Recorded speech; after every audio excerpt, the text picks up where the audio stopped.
জেলার শাপলা চত্বর থেকে সেখানে যুক্ত আছেন সহকর্মী শাহাদাত অভ্র। সরাসরি যুক্ত হচ্ছি তার সঙ্গে। অভ্র, কর্মসূচি থেকে কি বলছেন ছাত্র শিবিরের নেতাকর্মীরা, বিস্তারিত জানাবেন।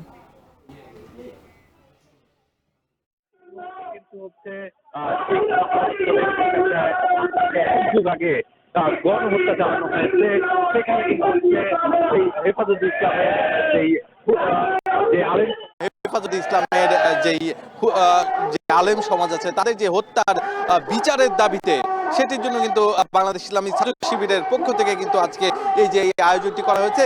এখান থেকে কিন্তু জোর দাবি জানানো হচ্ছে বাংলাদেশের বর্তমানে যে সরকার আছে সেই সরকারকে এই যে এতগুলো মানুষ এতগুলো প্রাণ যে এভাবে নিঃশেষ হলো, খুন করা হলো, মেরে ফেলা হলো, গণহত্যা চালানো, এটির দাবিতে এটি বিচার এখনো হয়নি।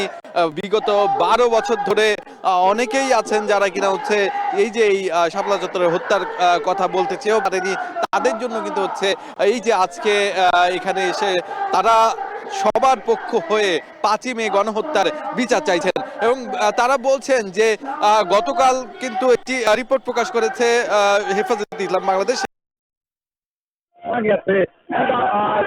তৃণমূল জনতি চলছে যে শাপলা চত্বরের গণহত্যায় আরো বেশি মানুষ হতে পারে সেই মতিঝিল থেকে যুক্ত ছিলেন সহকর্মী শাহাদাত অভ্র। এবার জানাবো আন্তর্জাতিক খবর।